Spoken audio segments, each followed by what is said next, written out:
this is an example of how you would link what we're doing now, this term with the gray values, to what you'll be doing in the future with color. So, as you know, we have underneath all of this drawing is exactly what you made yourself. It's all our gray values. And in this version, what I've done is just flavored it with some colored pencil. But what's most important about it is that it's still held together through the dark color values of the shadow. So under here is all of the gray shadowing that we did, our number 5 and our 7, and all of our shadows have the same. Over here as well. And the light areas had very little value. Now, if I had prepared this for rendering, I wouldn't have touched the tops at all with gray. I would have left them alone, and they would have read in a more bright tone, color tone. But mine is rather neutral anyway, so I didn't mind having the grays underneath. It wouldn't suit every rendering, but it suited mine. And I kept to a very limited palette. I chose several versions of blue because I found that what made up my whole color palette were these two colors, this bronzy yellow and this cool blue. So I have a warm and a cool color, which is a great foundation for any color scheme, a warm and a cool color. I found that without the gray, though, they're very weak if I just flavor with them. So the grays underneath are what give it body, give the pencil crayon body. But when I mixed the two, I ended up with a grayed color. And that's what I needed because my room is mostly pretty neutral.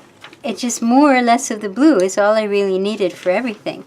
And I used my discretion. I took a little bit of color from my reference picture, but after that I set out on my own. What I didn't do was make these wooden pieces pop with this red tone in them, because the red is a complement to the greenish hue that's a little bit underlying everything else in the room. It would have been too distracting, and the purpose of my rendering is to show the bed. The treatment of the bed and the window behind is a feature in my room. So with that, I just, as I said, intermixed these two colors. When I needed the blue to be a little darker, I introduced a little bit darker blue, an indigo blue. When I needed it to be a little brighter, I popped it out a little bit on the bedspread, the top of the bedspread, with a little bit brighter blue. This I interpreted as yellow, even though it has a little bit of orange in it, and went from yellow to orange to a little bit darker orange, and then a little bit darker orange, and then a grayed orange. And that's my whole palette with white. I added white as well. And if you see that I can now probably make a black with the darkest blue and the darkest brown, will give me almost a black. So the range of values was quite good, from dark to light, because that's what I have in my gray markers. And it was important to establish that, because I have to be able to overcome the gray, to actually flavor the gray marker. So I needed a range of colors. So that would be a good way to pick marker colors as well, because you need to have more than one value of every color. And they don't have to be the same temperature, relative temperature. So this blue is a brighter, more greeny blue than this blue, but that doesn't matter. And this goes more toward the purple. This blue is more toward the green. It's like a phthalo blue, so it's more toward the green. But that's okay. The blues don't have to all be the same temperature, and neither would your markers need to be. And these oranges, this yellow is not bright the way the yellow that is inside this orange is. Doesn't matter. They will go together nicely. The warm and cool temperatures will actually make the whole thing a lot more interesting. So from these values, and it came mostly from the two that I began with. If I hold them up to the picture, you can see it's kind of within everything I made here is within that. And then you can use the colors over top too. But the secret, the key in this method of working is that you flavor the grays. You don't cover them so that you can't see what's underneath. That would defeat the whole purpose. You just flavor. So, for example, this carpet, I started mostly with my blue, which we won't be able to see because I used too much contrast here because I did use a cool gray to begin my carpet.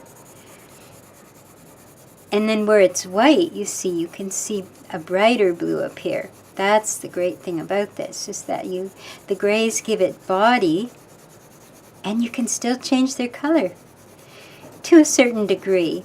As I mentioned, my reference pictures went well with this idea because it's mostly cool and warm. It's a limited palette. So now I can add a little bit of the yellow. And you start in a small spot and you just gradually make your way out. You don't make big sweeps with your arm. Very short circular motions help.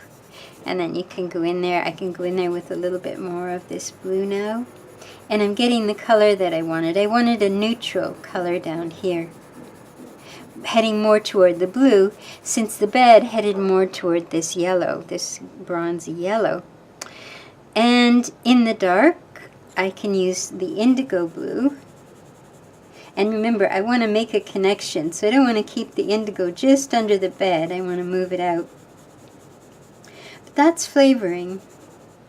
And the most important thing about what I wanted to show you is that the gray values are the value contrast between top and side. That's what's pulling our whole piece together.